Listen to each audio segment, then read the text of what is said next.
Bonjour à toutes et à tous, c'est un plaisir et un honneur de vous retrouver pour un nouvel épisode de Winamax Replay, votre format de vidéo un peu coaching, un peu poker school, où avec un team pro, on revoit ensemble la finale d'un grand event.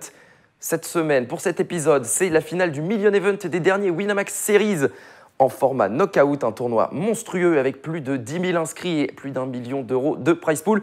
Et j'ai la chance et le bonheur d'avoir à mes côtés David Guitaille pour le commenter. Comment ça va, Dave? Ça va, Ponce Pax, au top.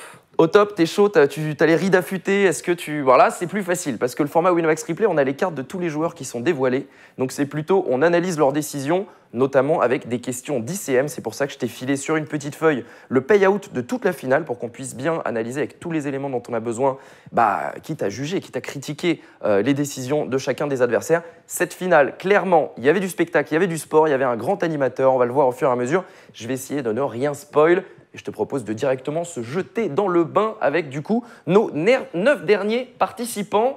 Alors, qui est le short stack? Le short stack, au début de la finale, c'était Matija Stars que vous voyez en bas de l'écran. Maintenant, c'est Vito Sofast car Matija Stars a doublé.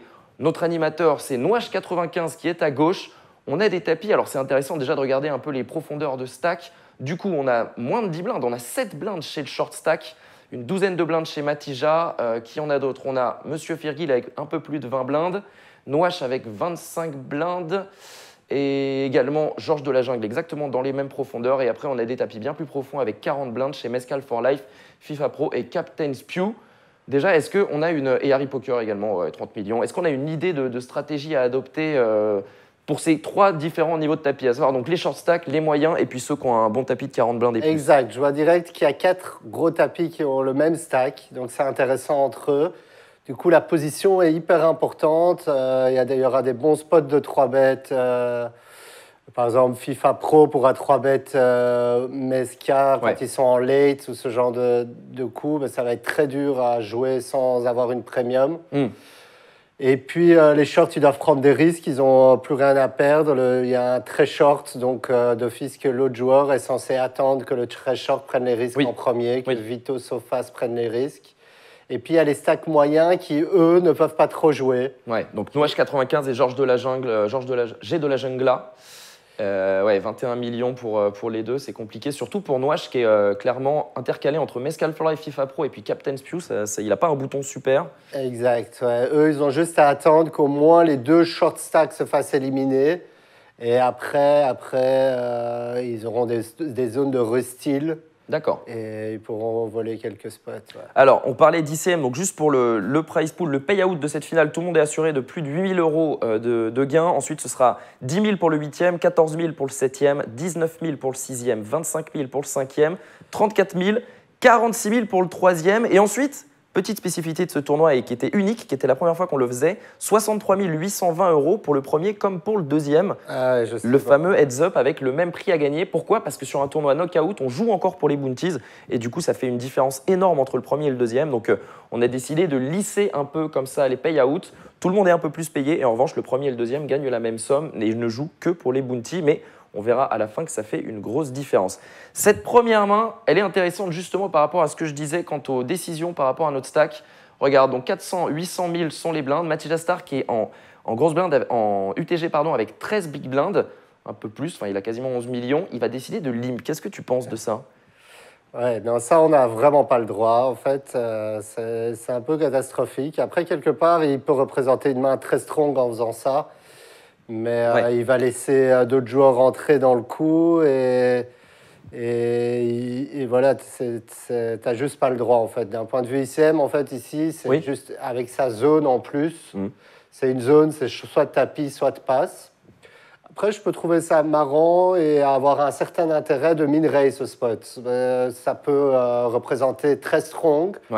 Et en fait, finalement, si min-raise et que quelqu'un chauffe, c'est pas trop grave encore pour lui de folder, dans le sens qu'il garde une avance sur l'autre short stack pour prendre le palier. Ouais, son bloc, pour les considérations ICM, son bloc n'aura pas trop été finalement impacté par le fait de min-raise fold. Voilà, après le standard, surtout que c'est une table 9 joueurs, le standard ici c'est un fold. Un fold, tout simplement. Tout simplement, les blinds vont lui passer dessus et il aura encore une zone de 10 bébés plus qui vont lui permettre encore de shove ses belles mains et de temps en temps voler les blinds par la suite.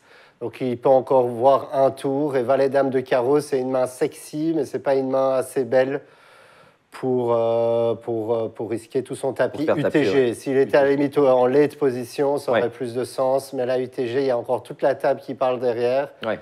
Ce serait pas étonnant qu'il y ait une grosse main derrière. D'accord. Bah écoute, il a limp. Bon, il va finir par perdre ce coup. C'était surtout la décision pré-flop qui nous intéressait. Firgil qui a complété, un peu comme ce que tu disais. Du coup, il invite un peu des gens à venir prendre leur équité. Alors que typiquement, s'il avait peut-être min raise, Firgil aurait eu plus de difficultés à défendre en small blind avec une main comme paire de 3.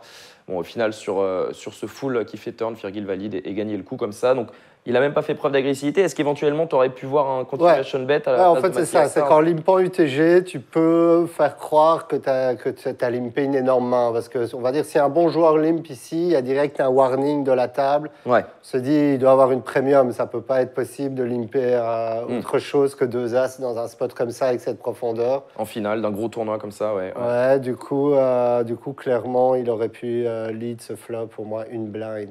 Ok. Bah écoute, on va passer directement à la main suivante avec ce super replayer. J'ai caché la barre en bas pour ceux qui connaissent notre replayer, comme ça vous ne pouvez pas vous faire spoil. On a un open 2,5 de Noache 95. Alors déjà, qu'est-ce que tu en penses? Avec paire de 3 UTG en 9-handed, une table à 9 en finale avec sa profondeur, comme tu disais, où il peut vraiment pas faire grand-chose. Est-ce qu'on n'a pas juste envie de cliquer sur le bouton fold à sa place là? Ouais, c'est un easy fold de nouveau, c'est un peu catastrophique. En fait, déjà, il y a pas mal de tapis qui vont pouvoir 3 bêtes. Ouais. Et on va rien pouvoir faire. En plus, paire de 3, c'est vraiment trop bas dans notre range. En fait, même sans valeur d'ICM, paire de 3 UTG, c'est un fold. D'accord. Avec cette profondeur, tu veux dire? dire? J'ai envie de dire peu importe la profondeur. En Ah oui, carrément, paire de 3, c'est trop bas. Je pense qu'il faut minimum une paire de 5. Et avec cette profondeur, on est censé relancer minimum paire de 8, paire de 9. D'accord. Ah oui, donc bien meilleure main que la paire de 3 qu'il a ouvert. Et ce qui va être intéressant, alors déjà, il provoque quand même des folds. On voit que j'ai de la jungle là, du coup, fold quand même, roi dame suité. Alors c'est peut-être un peu conservateur comme fold quand même, je sais pas ce que tu en penses. Ouais, c'est conservateur, mais ça peut se comprendre. Il respecte l'ICM aussi. Voilà, il respecte l'ICM. Je pense que ça aurait pu être un call parce que c'est une main qui se défend bien en position. Donc ça aurait pu effectivement être un call. Il n'y a qu'un short derrière qui pourrait shove et où ça nous embête. Ouais. Pour le reste, la big blind va aussi souvent défendre et du coup on a une main qui se défend bien. Donc j'aurais plutôt privilégié un call. D'accord. Pourquoi pas? Donc évidemment, Mathias Sarr qui se réveille, lui, avec la seconde meilleure main, paire de roi, qui fait tapis. Et là, du coup, qu'est-ce qu'on fait à la place de Noache? Est-ce qu'on est coincé? Est-ce qu'on doit payer maintenant? Est-ce qu'on a une cote pour payer obligatoirement? Sachant qu'on risque, du coup, quand même 7 millions supplémentaires, donc de tomber à 12 en faisant passer Mathias Sarr, lui, à plus de 20 millions. Voilà, d'un pur coup mathématique, ici, on a 7 millions à rajouter pour un pot qui va en faire presque 20. Et du coup, clairement, la cote est favorable. Donc, on est censé call. En fait, toute notre range UTG, on est censé la call. Et ici, paire de 3, on est malgré tout censé call parce qu'il va shove avec des mains comme As-Dame, As-Roi, As-Valet même. Donc, on est clairement... le spot est favorable. Maintenant, comme tu l'as dit, on va passer dans une zone différente. Donc, d'un point de vue stratégique, d'un seul coup, si on perd le coup, on passe à 12 millions. Et 12 millions, ça fait une zone de 15 bébés qui est une petite zone de restil et on n'a plus beaucoup le temps, donc c'est catastrophique. C'est la raison pour laquelle l'open pré-flop est à la base catastrophique. Maintenant, S-play, c'est close, mais je pense que je vais call quand même. On va call, on va tenter, on va jouer notre équité et on va bien faire. On a bien fait, regarde ça, carré river, hop, première éliminée Mathias Sarr de cette TF, il remporte 8 265 € et 5 650 € en bounty. Et on passe du coup à 8 joueurs. Alors cette main va être intéressante post-flop cette fois, c'est pas du pré-flop qui va nous intéresser. Mescal for Life qui se retrouve au bouton avec roi dame off. Rien à dire évidemment, un open très standard. Noache s'écarte et FIFA Pro va défendre sa paire de 4. Pour le pré-flop c'est assez classique. Et ben non, il va décider de 3 bêtes. Qu'est-ce que tu penses de ce 3 bêtes? C'est surprenant, on a une main qui est pourtant un bon candidat à juste défendre. Ouais, je vois pas ce que ça réalise en fait de 3 bêtes. Il y a des joueurs comme ça dans les petits buy-in qui se sentent obligés de reprendre le lead. Mais surtout avec ce sizing min 3 très petit, bêtes, ouais, très petit sizing, ouais. On va tout le temps se faire call et du coup ça accomplit rien, surtout qu'on est hors position, il y aura des overcards et ça va être catastrophique. Du coup, et encore, là, c'est un bon spot de 4 bêtes. J'aurais à sa place envie de 4 bêtes. Avec nos deux bloqueurs roi et dame. Voilà, maintenant, comme on ne le couvre pas, peut-être qu'on le fera un peu moins souvent. Mais si je le couvre, serait-ce que d'un tout petit peu, Ouais. le 4 bêtes serait automatique ici. Donc, s'il veut 3 bêtes, il peut le faire, mais alors il doit 3 bêtes plus cher que ça, parce que là, ça ne va rien accomplir de 3 bêtes aussi petits. Il va tout le temps se faire call. Faire au moins 3 fois sa relance, donc au moins 4 Voilà. millions 8, 5 millions, quelque chose Voilà, comme ça. on est censé, même hors position, faire 4 fois sa relance. Ah ouais, d'accord, donc on est loin des 4 fois avec Ouais. 3 millions 6. Il va payer Mescal for Life. As Roi 7, on a envie de continuation bet sur ce flop hors de position avec paire de 4. Qu'est-ce qu'on fait maintenant? En fait, ouais, on peut déduire en fait que Mesca for Life, il a jamais une main comme As-Roi. Donc on va dire le top de sa range, c'est une main comme As-Dame. Après, de temps en temps, il peut avoir un brelan 7, mais c'est hyper rare. Du coup, c'est le genre de spot où en fait, si on 3 barrels all-in, Mesca for Life pourra rien faire. Il va folder même As-Dame, donc le top de sa range. Du coup, ça peut éventuellement se miser, mais le problème, c'est que si ça se mise, on ne peut plus arrêter après, on est entraîné. Ouais. C'est le C-bet, en fait, on va se faire call par des As, par des Rois qui sont beaucoup de cartes possibles dans la range adverse. Donc ouais. Pourquoi pas C-bet Mais à condition d'avoir un plan de faire un gros pot, quoi, de miser flop turn river. Ouais, je favoriserais plutôt au moins 2 barrels. Ouais. D'accord. Il va décider de check FIFA Pro. Mescal for Life qui, du coup, check behind sa seconde C'est paire. standard. Pas trop de valorisation à prendre pour l'instant. Et belle turn. Belle turn. Wow. Le setup se met en place avec un 4 turn. FIFA Pro qui se retrouve avec maintenant Brelan qui va miser pas très gros. 2,8 millions dans 8,4 millions, un tiers du pot. Mescal for Life qui a un call ici, tu penses? Ouais. Au moins une street, on va dire. Au moins une street, le sizing est bon ici de FIFA Pro. Ouais. Et ouais, Mesca for Life est un peu obligé de call. Et le setup va vraiment se mettre en place sur ce Roi River Wow. qui fait très mal. Et alors là, tu vas me parler de la ligne de FIFA Pro. Regarde ce qu'il fait. Il décide de check. Mescal for Life, du coup, trips avec un très bon kicker, décide de miser 4 millions dans 14 millions. Et FIFA Pro va juste payer. Qu'est-ce que tu penses de cette action? Est-ce que check pour check raise éventuellement ou check call comme l'a fait FIFA Pro, qu'est-ce que tu penses de check? Est-ce que tu penses qu'on a beaucoup de value à miser turn ou est-ce que tu penses que check peut être une arme intéressante à ce moment-là? Ouais, ce check est intéressant, ma foi. En fait, dans la range de Mesca for Life, il y a beaucoup de rois et il y a des as. Après, le problème, c'est qu'on va perdre de la value face à des petits as qui va check back. Oui. Par contre, même s'il a une main comme As-Valet, As-Dame, je pense que Mesca for Life est censé bet toutes ces mains-là. Le problème du check, c'est que tu ne vas pas induce des bluffs parce qu'il y a 0 bluff dans la range adverse. C'est mieux de check les rivers quand il y a beaucoup de tirages, par exemple. D'accord. Et pour faire bluffer les tirages manqués, ça a beaucoup de sens de check. Ici, en l'occurrence, c'est plus un check en espérant qu'il a un roi. Et là, avec le sizing, ça nous conforte vraiment qu'il n'a pas un jeu très fort. D'ailleurs, on n'en voit pas beaucoup des jeux très forts. Le seul jeu, on va dire, très fort qui pourrait nous battre, c'est Brelan 7. Et encore, on imagine qu'il aurait relancé au flop ou au turn. Ouais. Donc, en fait, on a tout le temps les nuts ici avec full D4. Donc, quand il check et que l'autre joueur fait 4 millions, c'est le spot rêvé pour check raise. Donc là, vraiment, il a, comme on dit, pissé dans son frein. Ok, écoute, FIFA Pro, en tout cas, qui va prendre ce pot et s'envoler à 46 millions. La main suivante, c'est une élimination, ma foi, fort malheureuse, celle de Vito Sofast avec sa paire d'as. Non, allez, Ouais. pas de beats ici. Open de FIFA Pro, il fait tapis, complètement commit pour ses 5 dernières blindes. J'ai de la jungla qui se réveille avec une paire de 8 qui paye, FIFA Pro qui paye, et voilà, on fait le 8 dès le flop. Ça fait check-check, full turn, c'est misé, abandon de FIFA Pro. Et regarde, il se voit beau avec sa flush max là. Wow. Tu vois, il attend le shonen avec impatience, mais non. Il y a full et Vito Sofast nous quitte pour 10 814 € et 1 400 € en bounty. Alors, la main suivante, ça commence. Ça va être le début du festival Noash. Attention, open 2, quelque chose de Mescal for Life, quasiment le minimum. Noash va payer juste. Déjà, qu'est-ce que tu penses du call avec Roi Valet off ici, en position, avec la profondeur, avec les 7 joueurs restants? Qu'est-ce que tu en penses? Ouais, je pense que c'est mauvais. Par contre, ça aurait pu être un bon spot de 3 bêtes. Mais pas idéal non plus parce que Mesca for Life est le plus short stack, donc il est censé prendre des risques. Il a 22 blinds, donc il est il va pas folder à beaucoup de mains. Donc le standard ici, c'est de fold roi-valet. D'accord. Et ouais. Bah écoute, il a décidé de payer avec un plan, certainement. FIFA Pro qui complète derrière avec les codes du pot, ça te dérange? Oui, ça me dérange pas, surtout du fait que le joueur d'avant a call, ça me dérange pas avec la position, pourquoi pas. Une main qui peut frapper des nuts, voilà, on va jouer un multi-way avec, sans trop se engager de son tapis avec 40 millions. Ça vient 2-3-7 avec 2 carreaux. Mescal for Life, l'original raiser qui décide de continuation bet, 2,4 millions dans un peu moins de 7 millions, un sizing assez classique, rien à dire là-dessus, a priori. Ouais. En revanche, Nouache qui paye, qui flotte, qui décide de payer en position avec encore un joueur à parler derrière lui. Là, c'est déjà un peu plus ambitieux avec juste ces 2 overs. Qu'est-ce que tu penses de ça? Ouais.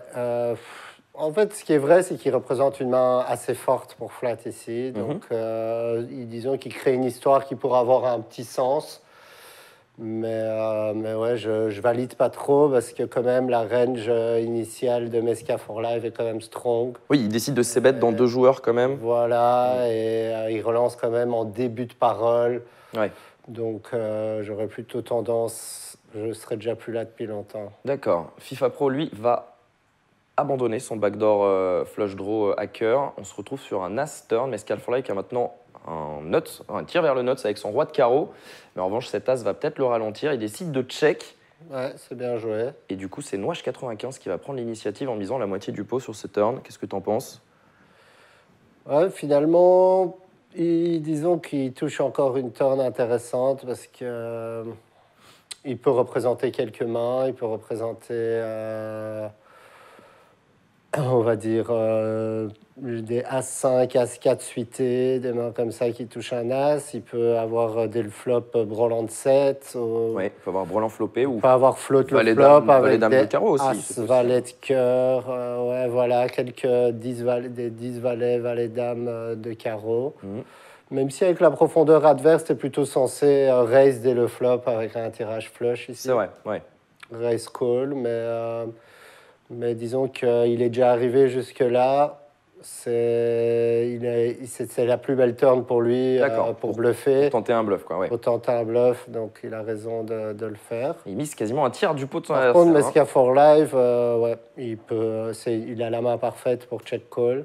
Ouais, c'est ce qu'il va faire, effectivement. Mescal for Life qui ne fait pas d'erreur là-dessus. 10 de cœur river, on a 23,4 millions au milieu. Il y a 8,2 millions chez Mescal for Life qui a un tiers du pot en pot size bet restant, qui va check de nouveau. Et Nouache 95 qui ne va pas s'embarrasser, qui va tout simplement demander le tapis de son adversaire. Voilà, là c'est l'erreur classique. En fait, ce qu'il faut regarder, c'est la taille du pot. Il nous reste 8 millions sur 24 millions. Ouais. Donc ça fait 8 sur 32, ça fait donc 25%. Donc il faut avoir raison une fois sur 4 ou sur 5. Une fois sur 5, je crois, oui. Une fois sur 5, ouais. donc 20% du temps. Du coup, ici, on doit aussi trouver des mains qu'on bat. Et en fait, on peut battre, par exemple, des mains paire de 4, paire de 5, sont des mains typiques qui pourraient transformer en bluff. Il peut même avoir des floats, genre des mains du type 8 et 9 de cœur, des mains du type valet dame de cœur, roi dame de cœur, vu qu'on n'a pas nous-mêmes de cœur avec notre paire de rois. Il y a tous les rois X de cœur qu'il peut avoir dans sa range. Ce qui fait que finalement, on bat déjà pas mal de mains. On a besoin d'avoir raison une fois sur 5. Du coup, on ne peut pas hero fold ces cartes-là. On a vu que les joueurs ont du mal à value bet tin. Donc même des mains comme As4, As5, on n'est pas du tout sûr qu'il va shove. Il aura plutôt tendance à aller check back. Ouais. Du coup, dans ce fait-là, on trouve pas énormément de mains qui battent. Même As-Valet, d'ailleurs. Même les As-Valet dont tu parlais, qui auraient pu float, on n'est pas sûr qu'il les mise river. On n'est pas du tout sûr qu'il les mise river. Du coup, pour moi, c'est ici un call. C'est une grosse erreur de faire. Oui, parce que le pot est monstrueux. Si tu gagnes ce pot, tu passes à plus de 40 millions et ça change absolument tout, évidemment. Tu passes chip leader tout simplement de la TF. Et ben, il va fold. Et Nouache qui va passer son énorme bluff. Et Mescal for Life qui va d'ailleurs nous quitter dès la main suivante. Ça fait open 2,5 de Harry Poker, fort de ses 26,5 blindes au début du coup. Donc c'est chauve évidemment, complètement sans fold equity. Derrière Nouache se réveille avec une bonne main, il va juste payer. On va jouer le coup à 3 et là regarde encore une fois, on flop open under chez Harry Poker. Sauf que Nouache il n'a pas le temps, c'est tout simplement le tapis qui est demandé. Qu'est-ce que tu penses de ça? Tu préférerais faire un tiers ici pour miser? Clairement, c'est mieux d'induce quelque chose. Ouais. Tu n'as pas envie de faire fold des mains que tu domines. Et ici, en l'occurrence, tu vas te faire call que par mieux. Ouais, si ton adversaire a paire de 8, paire de 9 ici et que tu fais tapis, tu vas juste lui faire abandonner sa paire de 8, paire de 9. Bon, après, de toute façon... J'irais même chercher jusqu'à dame 10 suité, dame valet ou quoi. Tu risques de lui faire fold toutes ces mains-là. Et ce serait catastrophique de faire fold des mains que tu domines autant. Bon, ici, il a 7 et 8 de trèfle, donc on n'est peut-être même pas tellement mécontent qu'il fold, parce qu'il y a quand même pas mal d'équité, mais c'est une main qui est déjà même pas censée être dans sa range ici. Il n'était pas censé raise cette main-là. Il craint vraiment peu de turn en plus, Noage, donc c'est pas un problème de miser plus petit, enfin un tiers, un quart au flop, quitte à le laisser voir une turn, en fait, il n'y a que les rois qui vont l'embêter et encore. Et encore, clairement. Bon, il va abandonner Harry Poker. Logiquement, on va les laisser les deux s'entretuer. Noage 95 qui va éliminer du coup Mescal for Life qui termine 7ème pour 14 200 € en plus de ses 2500 € de bounty. La main suivante est également intéressante. Ça va se passer en bataille de blindes, la première qu'on voit. 2,8, sizing pas forcément commun, surtout que regarde, il commence le coup avec moins de 20 blindes. Alors, est-ce que ça fait partie des mains avec lesquelles on a envie d'induce quelque chose? Ou est-ce qu'on préfère tout simplement les open shove? Ou est-ce que c'est des mains avec lesquelles on peut limp? Ou qu'est-ce que tu préfères faire, toi, avec un as-valet suité ici, avec ses profondeurs? Il a 15 blindes effectives au milieu. Ouais, en fait, finalement, il n'y a que le fold qui n'est pas bon. En fait, tout le reste a du sens. Donc, soit effectivement limp pour faire shove des mains, surtout qu'on domine, c'est ce que j'aurais privilégié peut-être. On a une main suitée qui se défend bien, on va faire shove des A6. D'accord. Après, dans ces petites limites, peut-être que les gens vont underbluff. Du coup, peut-être que son play est encore mieux. En tout cas, le sizing me plaît. Je veux dire, si on raise, c'est mieux de raise ce sizing-là plutôt que de min raise, par exemple. Oui. Et le shove, à un très haut niveau, le shove a beaucoup de sens aussi. On va se faire call par plein de mains qu'on domine. D'accord. Il est du coup payé, ça vient 10 high, et là il décide, Firgil, de check chauve. Qu'est-ce que tu penses de cette décision? Ouais, ça me plaît pas trop finalement. C'est un très mauvais flop, il est vilain ce flop pour lui, il a vraiment pas amélioré du tout. Il ne sera jamais payé par moins bien quand il check chauve. C'est vrai, après il n'a pas beaucoup de jetons derrière, donc il se dit qu'il va bet toutes ces merguez, qui n'est pas impossible dans l'absolu. Et donc il peut voler 9 millions, il risque 9 millions de plus. Donc le risk-reward n'est pas affreux. Ce qui me dérange, c'est qu'il lui manque un peu d'équité. Il lui manque par exemple une backdoor flush ou quelque chose. Mais je ne sais pas vraiment quoi penser, mais c'est peut-être pas affreux. Là, on voit qu'il a quand même top pair et qu'il ne va pas folder, mais dans l'absolu... On voit les cartes, c'est un peu plus facile. Voilà. Il ne va pas fold, effectivement. Il va cripple complètement notre ami Firgil, qui se retrouve en grande difficulté. Mais il ne sera pas éliminé à la main surtout suivante. Que c'était les deux short stack, donc ils ont besoin à la base de prendre des risques. On voit qu'ils ont tous les deux moins de 20 blindes, alors que les autres ont tous 30 et que Noach est énorme chip leader avec 72 donc tu n'as pas envie trop de check fold. C'est un peu... Encore un magnifique play de notre ami Noach, attention, encore un play plein d'étincelles. Open UTG, min raise de Captain Spew avec ses 30 blindes au début du coup. Noach va juste payer en small blind. FIFA Pro s'écarte avec son valet 3 suité. Et sur Dame Dame 5, ça va faire check. Continuation bet 1,8 million dans 5,8 millions. Check raise 4,6 millions. On voit qu'il raise pour info. Il en fout partout et ça, c'est un avantage de ne pas avoir peur de l'ICM et de mettre des pressions par rapport à son tapis. Mais malheureusement, je pense plutôt que c'est un raise pour info plutôt qu'un raise qui transforme sa main il n'est pas en bluff. Oui, il n'est pas en train de transformer en bluff. Il n'est pas en train de transformer en bluff. C'est plus une erreur typiquement, j'ai envie de dire .fr, qu'on trouve aussi beaucoup dans les casinos live, plutôt joueurs de live français. On veut voir où il en est, quoi. On veut voir où on en est, mais finalement, ça accomplit pas grand-chose. Hey, regarde, il va se faire payer et sur ce roi turn avec 15 millions au milieu, il va envoyer tout simplement tapis. Wow.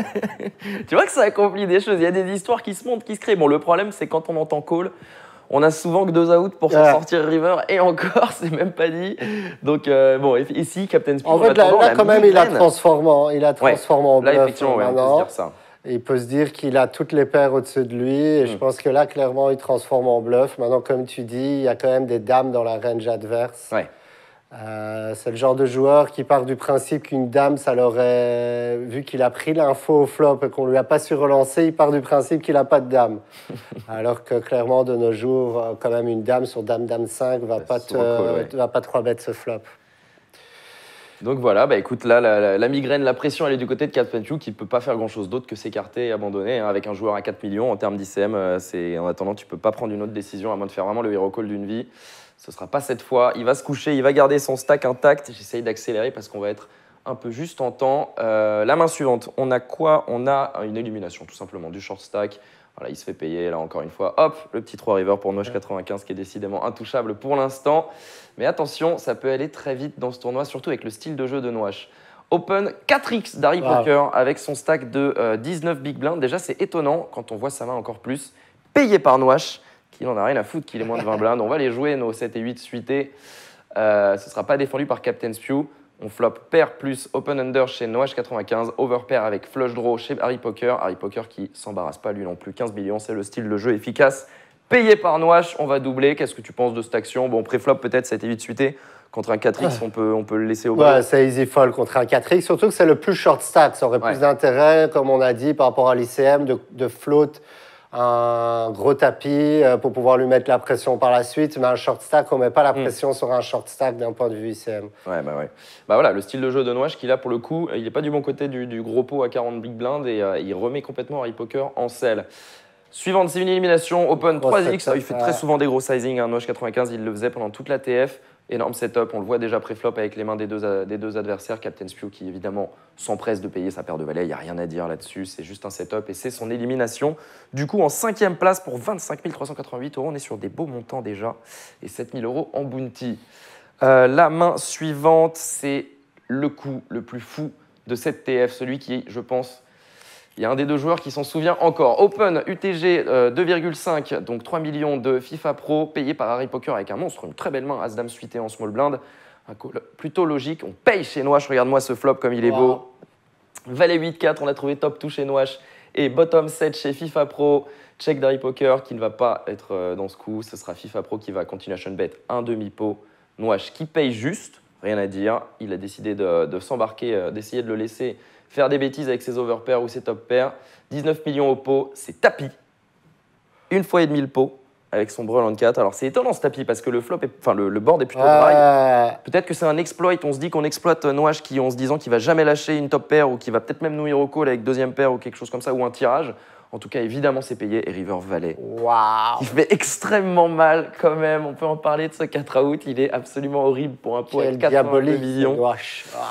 Ouais, Noache là qui prend le plus gros pot pour l'instant de cette finale et qui élimine FIFA Pro qui avait pourtant floppé énorme avec son brelan de 4.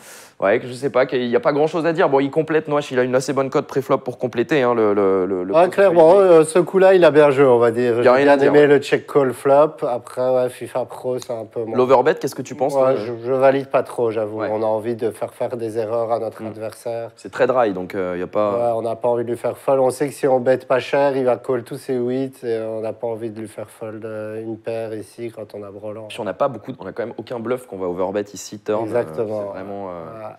Mais ça a marché, malheureusement, après la river, c'était une autre histoire. Du coup, il nous quitte en 4e FIFA Pro, 34 200 €. Ah, il était dingo celui-là. Allez, tiens, on va voir que tous les bluffs ne passent pas. Harry Poker qui open, min raise, UTG, au bouton, enfin oui, UTG, 3 left quoi, avec 8 et 10 de carreau. Noache qui complète, non, qui 3-bet, 3x. Avec son As-5 off, pourquoi pas? Qu'est-ce que tu en penses de ce 3-bet? En fait, ce qui me plaît pas trop, c'est de le faire de nouveau contre le short stack, qui ici a une zone parfaite de resteal. Après, le choix de la main est bien. Donc pourquoi pas, limite, pourquoi pas de 3-bet fold ici? C'est en se disant qu'il va souvent fold parce qu'il va relancer quand même au bouton une range plus élevée. Ok, écoute, on va voir. C'est défendu. Qu'est-ce que tu penses de la défense avec la profondeur là? Ouais, c'est pas choquant, c'est pas non plus choquant parce qu'on a une main qui se défend assez bien et on est obligé de prendre des risques étant donné qu'on a un tapis short et que les autres tapis ont une grosse avance sur nous. On a envie de doubler, prendre pas mal de risques. Ok, Noache qui se retrouve sur un flop du coup 3 Dame 9 avec l'initiative, c'est pas du tout son flop. Il va checker et Harry Poker va checker derrière avec sa gut shot et son backdoor flush draw qui justement prend une belle tournure au turn. Maintenant il a open under plus flush draw, Noache 95 qui décide cette fois de miser la moitié du pot, ce qui est quand même un tiers du tapis d'Harry Poker. Mais qu'est-ce que tu penses de delay 6-bet sur cette texture avec sa main? Disons qu'on va partir du postulat qu'il va tout le temps bet ses dames et que du coup, il n'a jamais une premium ici. Il y a beaucoup de tirages, donc s'il a du gros jeu ou s'il a une top pair, il va tout le temps la go broke. Ouais. Du coup, ça peut avoir du sens de bet, pour faire payer contre les tirages. D'accord. Par contre, Harry Poker ici, il a quand même un bon spot de shove. Il a juste la profondeur parfaite. Il a un énorme draw. Donc Et puis même s'il se fait call, il a en de plus. l'équité. Voilà, c'est ça. C'est que c'est un Ouais. très bon semi-bluff. On est content de faire Ouais. fold n'importe quelle main quand on a que hauteur 10. Ouais. Et ben il va juste call, figure-toi, pour aller voir une bien belle river qui lui fait flush. On a maintenant un simple 5 pour bloquer des quintes éventuelles chez Noache pour continuer notre bluff. On va le faire, on va y aller. On met tout au milieu. Le tapis d'Harry Poker, qui évidemment s'empresse de payer. Le bluff raté, 63 millions. C'est le deuxième gros coup perdu par Noache. Mais c'est pas grave, on reste frais. Alors ça, cette main-là, elle est juste pour illustrer la bataille que vont se livrer les deux, Harry Poker et Noache. Min raise en BVB, donc ça, tu nous as dit tout à l'heure que tu n'étais pas trop fan comme sizing. 3 bêtes chauves. C'est pour le dire tout de suite, on pose les bases. Alors encore une fois, le problème quand on se fait call, ici, c'est qu'à S10, on est rarement devant. C'est qu'il n'y a pas énormément de mains qui vont nous call. Exactement. Ouais. Et là, donc, on voit, on a la voilà. seule main qu'on domine Ouais. et on réussit à lui faire folder. Ouais. Et regarde, 2 mains plus tard, c'est vraiment 2 mains après dans l'ATF, il va y avoir la même situation. Cette fois, c'est au bouton qu'il open 3,5. On a combien là? On a plus de 40 blindes chez Noache. C'est tapis. 40 blindes effectives. J'ai de la jungle qui est derrière. Tapis et casse-valet suité. Et bien cette fois, figure-toi, qui va être payé. Wow. Payé par les 30 Le blindes d'Harry tilt Poker, call, qui ouais. craque un peu, qui se dit, mais en fait, il se fout du monde. Il a vraiment fait tapis à chaque fois avec toutes les mains. Et ben voilà, il a réussi à value max. Comme quoi, la stratégie de Noache 95, elle a le mérite de payer, car il va éliminer Harry Poker et se retrouver en heads-up sur cette main. Harry Poker qui prend 46 600 €, en plus de ses bounties à 4 700 €. Ouais, un peu tilt call, on va dire. La main suivante, c'est le début du heads-up. Elle est très intéressante pour la décision flop. Min raise de G de la Jungla avec son roi 6 off. Alors, ils ont mixé, il y avait des min raise, il y avait des limp. Là, cette fois-ci, il a décidé de min raise son roi. Clickback de Noache, ça c'est étonnant, il ne l'a pas fait souvent dans le heads-up. C'était peut-être un misclick, on ne sait jamais. En tout cas, il lui demande que 2 millions. On a vu qu'il aimait bien reprendre le lead. Elle a une belle main, mais le sizing, on aurait préféré peut-être faire un peu plus cher quand même pour faire commettre une erreur à notre adversaire. Sauf quand on voit des flops de rêve comme ça, roi, dame, 3. Et là, regarde, tu vas m'expliquer ce qui se passe. On décide d'overbet dès le flop, 1 fois et demi la taille du pot, avec nos top 2 floppés. On est nuts, on peut pas faire mieux que ce flop, quasiment. Et on décide d'overbet 1 fois et demi. Mais qu'est-ce qu'on essaye d'accomplir là? Ouais, finalement, on n'accomplit pas grand-chose. Vu qu'on a roi-dame, on a top 2. En fait, ça aurait déjà eu plus de sens de le faire avec brelan de 3, par exemple, parce qu'au moins, on ne bloque pas des rois ou des dames chez notre adversaire. Et ici, le problème, c'est que notre adversaire va trop souvent fold. Après, ouais, s'il a un flush draw, il veut pas voir d'horreur, il voit des tirages, c'est plus une mise, on va dire, de protection. D'accord. Et là, il surprotège. Et j'ai de la jungle là, après, voilà. Qu'est-ce qui vous arrive quand on est jeu de la jungle et qu'on a fait notre top pair là? En fait, ouais, c'est les seules situations quand on voit un peu le style de jeu de notre adversaire. On a un très mauvais kicker. Donc, on peut limiter au fold ça grâce au sizing. S'il avait fait half pot, on n'aurait jamais fold, bien entendu. Évidemment. Mais là, grâce au sizing, on se dit, dans le meilleur des cas, il a un gros tirage, mais on domine jamais la range adverse. Donc, bien vu. Il va le faire, ce fold GD de la jungle qui reste bien assis dans son poker et qui va trouver un hero fold que j'ai trouvé impressionnant parce qu'avec le style de jeu de Noache, quand on mettait vraiment partout, même pendant le heads-up, il fallait aller le trouver celui-là. La dernière main va être également à l'image de tout ce tournoi, il y en aura un peu partout. Min raise de Noache, 3 bêtes, 11 millions de jeux de la Jungla avec son As 6-8. Et qu'est-ce que tu penses de choisir cette main pour 3 bêtes en heads-up contre Noache pour ce sizing? En fait, ici, il a une profondeur de 25 blinds. Donc, le standard serait de shove ici. 3 bêtes shove avec ce genre de main, c'est parfait. Ce genre de main où si on est call dominé, on a toujours 35%, comme dirait Adrien Mathéos. Donc, c'est les bonnes mains, on va dire, à restil pré-flop. Maintenant, face à cet adversaire, tout est bon. Call peut être pas mal aussi. Parce qu'on a envie de jouer post-flop et lui faire des erreurs, le faire overbluff post-flop. J'aurais plutôt envie de call face à cet adversaire. 3 bêtes, je Je sais pas quoi trop penser. 3 bêtes, on va se faire souvent call, faut voir. Bah, on va se faire call, effectivement, ça vient roi valet 5 avec 2 trèfles, on a donc notre note flush draw plus une over, on va décider tout simplement de mettre tout au milieu, les 40 millions. Ça me dérange pas, ça me dérange pas trop. À fond. Ouais. Et Noache qui va partir dans un tank de 30 secondes avant finalement de décider de se dire allez, put you on a flush draw, I call, il va payer avec son dame valet et remporter le tournoi sur cette seconde paire. Après une finale qui était vraiment assez folle, qui nous a étonnés, un vainqueur qui a un style de jeu très atypique, très créatif, qui fait du bien. C'est toujours rafraîchissant de voir des joueurs comme ça qui sont suragressifs et qui finissent par s'imposer. Il remporte 63 826 € et 36 300 € en bounty parce qu'il a littéralement éliminé tout le monde en fait pendant le day 3. Pendant que G de la Jungla repart avec 63 820 € et 2700 € en bounty. Voilà, c'était le dernier Million Event en date. Le prochain, il arrive dès janvier pour les prochains Winamax Series, bien sûr. Évidemment, vous serez au rendez-vous, je l'espère, et nous aussi. Merci beaucoup, Davidi, de l'avoir commenté avec moi. J'espère que tu as apprécié de voir ces petits plays, que ça t'a donné envie de faire Day 3 et pourquoi pas finale de ce tournoi. Toi ça donne envie de faire ta finale de ce tournoi. C'est un tournoi avec plus de 10 000 joueurs, donc ta finale, il y a pas mal d'erreurs.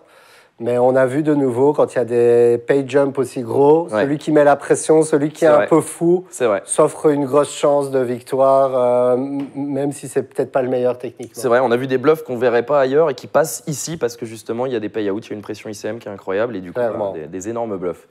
Je vous donne rendez-vous très vite pour un nouveau Winamax Replay. Retrouvez-nous également toute la semaine sur Winamax TV. Bonne soirée à tous ou bonne journée, je ne sais pas quelle heure il est quand vous regardez cette vidéo. Ce qui est sûr, c'est que nous, on continue notre soirée avec un Top of the Puck. À bientôt tout le monde, salut! Allez, salut!